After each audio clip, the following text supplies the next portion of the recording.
Let's do something even more fun and open up Microsoft Paint. No more dragging. I'm just gonna paint with my foot mouse. Hey everybody, welcome back to myrsilife.com. I'm your host Mitch, and today I am so excited to present my very first tutorial video. This is the 3D Rudder foot mouse. And in today's video, I'm going to show you how to operate this essential computer accessibility tool.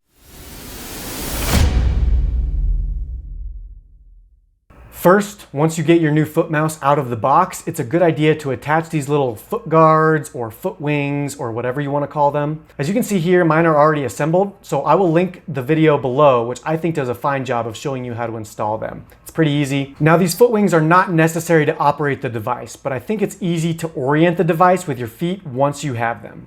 Now let's talk about setup and placement of your device. First, you need to make sure that the 3D Rudder foot mouse is placed on a hard, flat surface on the floor. So if your desk is above tile or if your desk is above carpet, I recommend you just get a piece of wood from the hardware store. This is just a flat, 3/4 inch thick piece of wood. Might be a little overkill size-wise, but it gets the job done. This is because the foot mouse is a lot more responsive when it's on a hard, flat surface. Even when you just put it on the plastic mat, like the chair mat that you see in the photo, that's even a significant reduction in accuracy. Then we plug it into the USB port. My laptop here just has one USB port. So I also recommend you use a splitter like this one. I will include a link in the description below. Next, we need to install the driver software. It's pretty straightforward, but unfortunately our mouse is not set up yet. You might have to grit your teeth and use your old hand mouse for this installation exercise, or ask for help if you have that option. I'm not going to show you how to do this. The instructions are included in the box, but I will link in the description of this video the instructions, the official 3D Rudder driver installation instructions on their website. There's also a tutorial exercise included in the driver software, which we will be skipping to. I'm not going to show you that because it includes some motions that we don't need for the foot mouse. It's more of a FPS first-person shooter video game tutorial. Okay, let's get into the software so that we can activate our mouse. We see a lot of menu items here on the software homepage, the driver software homepage, but what we're going to do is click the mouse settings over here on the left. And then the second button we want to click over on the right-hand side of our window is this little button down here, Activate Mouse Mode. We're going to click that. It's going to run a little configuration for a few seconds. Okay, so we can tell that it's activated because the button has turned green now. We're even okay to put our feet on it now. Check it out. It says in use now that our feet are on the device. So the second thing I recommend, you go to this little cogs or gears icon, click that, change your default mode over here to mouse. There's also other settings you can explore, like you can turn off the sound if you don't like the beeping. I always like dark theme, other things like that. Anyway, we'll go back to mouse settings. And then the button settings, each of these boxes here comes with some defaults, which I have changed, but I'll just go and review what each of these does here. Let's start with the left click. The dead zone is how accurate the device is at reading the input. So a high dead zone means it'll be less responsive to your feet and your toe clicks. And then too low of a dead zone, and the device might take an input that you didn't mean to give, and it'll be too accurate, and you can't really control it. So there's a balancing act to be found there. Delay is how long you want to hold your toe down on the foot mouse before it double clicks or before it hold clicks. Pulled my feet off. Now it says the status. Put your feet on the 3D Rudder. Kind of interesting. Next, let's move up here. A couple of boxes have this speed metric. And the speed is, of course, the speed of the mouse across the screen and the speed of your scroll. Again, both of those have dead zones as well. Right click has dead zones as well. So that's about it. Once you've made some changes, you can save settings over your defaults or save as to make different profiles, and then you can load those profiles later on or as you create different ones to try out different settings. Start slow. Definitely use the defaults first and then change just one variable at a time. Try some mousing activity, make another change until it feels right. So you'll have to invest some time into this process. Now let's talk about chair height. First of all, I recommend you have your chair, for the most part, at the ergonomically recommended height where your feet are flat on the ground, ankles at 90 degrees, knees at 90 degrees, hips at 90 degrees. Now I engage my device by scooching up to it, lifting up my feet by engaging my core and my hip flexors. Do one foot at a time is what I usually do. You will hear a beep from the device when it's engaged. There we go. While sitting and using the foot mouse, I discovered there are kind of three kinds of postures. One, which you're seeing here, where my core is more engaged. I feel my center of mass is kind of forward. My ears are over my shoulders and the weight of my legs just pretty much goes down to my feet. And in this position, it's very easy to control the foot mouse with my calves or my gastrocnemius and my shins, my tibialis anterior. And I find that my core fatigues the fastest in this position just from holding my torso upright. The other posture is more relaxed in its core. My center of mass is further back. Some of my weight for my thighs is in the chair. I can still control forward and back with my lower leg muscles, but I need to engage more hip flexors and more upper legs when I'm turning left and right or when I'm mousing left and right, which can become fatigued as well. And I feel like these two postures are similar to sitting and standing desk postures. I tend to use a foot mouse without changing my chair height because I put my feet on the floor between mouse actions, or switch back and forth between foot mouse and stylus and dictation. But of course, there is a third way we could raise our chair up an additional 2.5 inches. This thing's about 2.5 inches. We could raise our chair up a little bit. And this makes it easier to foot mouse, no doubt. So if you're doing a lot of foot mousing, you should raise your chair.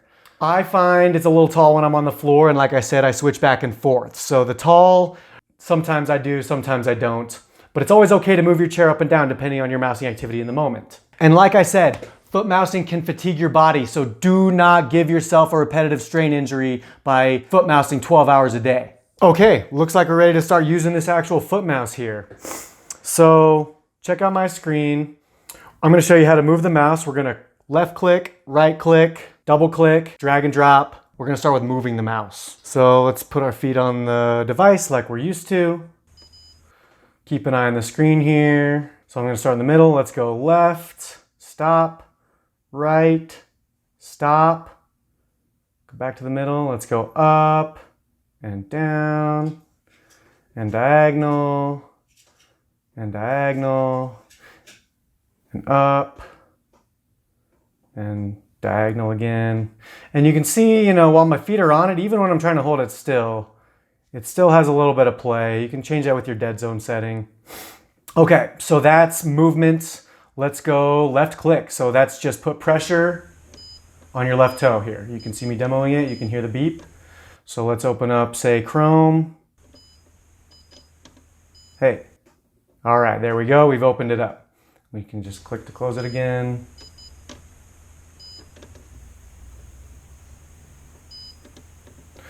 Okay. So there we left clicked. Now let's right click. You hear a different beep. It's a different tone. Pretty straightforward. Now we're going to scroll up and down by twisting the device, left and right respectively. So scroll down by twisting it right. Scroll up by twisting it left. Again, you can see we're just moving our legs back and forth. Okay, so double click by holding down your left toe a little longer. Ready? So hold it down. You hear the double. Oh, that's not what I wanted to do. Double click.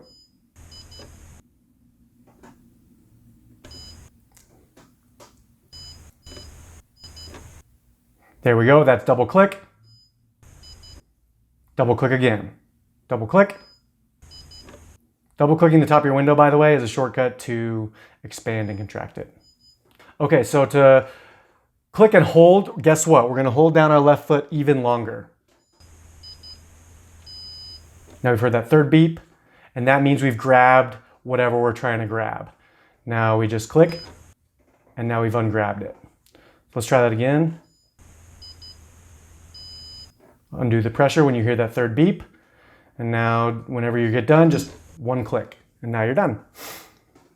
Okay, so that's basically how to operate it, but I kind of want to have some fun here. So let's do a little bit of demos. I'm going to grab my headset and use Dragon in tandem with this thing. So using the foot mouse, of course you saw me open Chrome from my taskbar. Let's use Dragon here.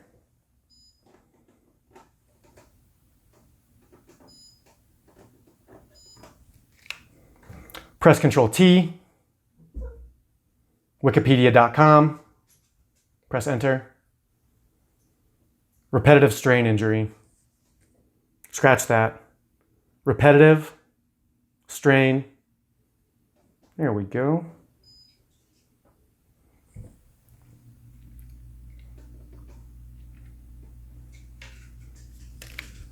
All right, we're looking at the repetitive strain injury page here.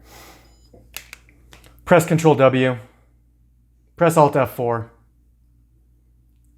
Okay, let's do something even more fun and open up Microsoft Paint. No more dragging. I'm just gonna paint with my foot mouse. Okay, what should we draw? Big old smiley face. Let's try it. Eyeball. Well, we'll make him with glasses.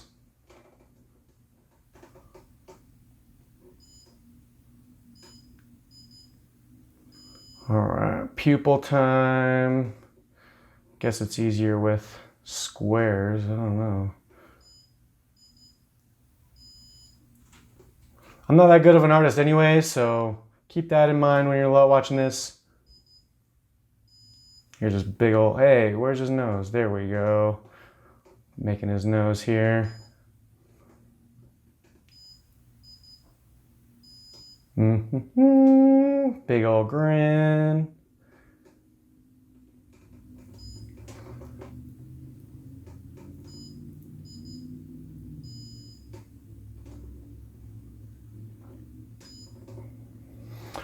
All right.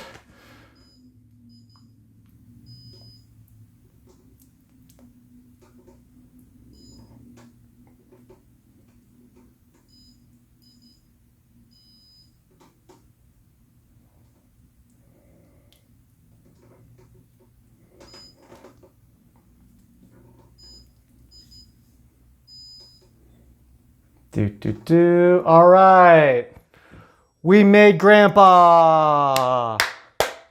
Thanks. Okay, that's the end of the tutorial. Thank you so much for watching. I'll just give some closing thoughts here. So you can tell that I did have some difficulty with certain functionalities of the device, especially the click and drag and sometimes the double click. So that may be because I need to keep playing with the settings, that may be because I'm just uncoordinated with my feet. If you have used the 3D Rudder foot mouse as a foot mouse and you've discovered some best practices, definitely let us know. So this tool overall does a fine job of being a mouse, but it definitely has some quirks that you may need to be patient with, and you'll find most likely that this tool is really good for some things and not so good for other things, just like any tool. I'm sure one day this channel I will do an official product review of this and other gadgets, so stay tuned for that.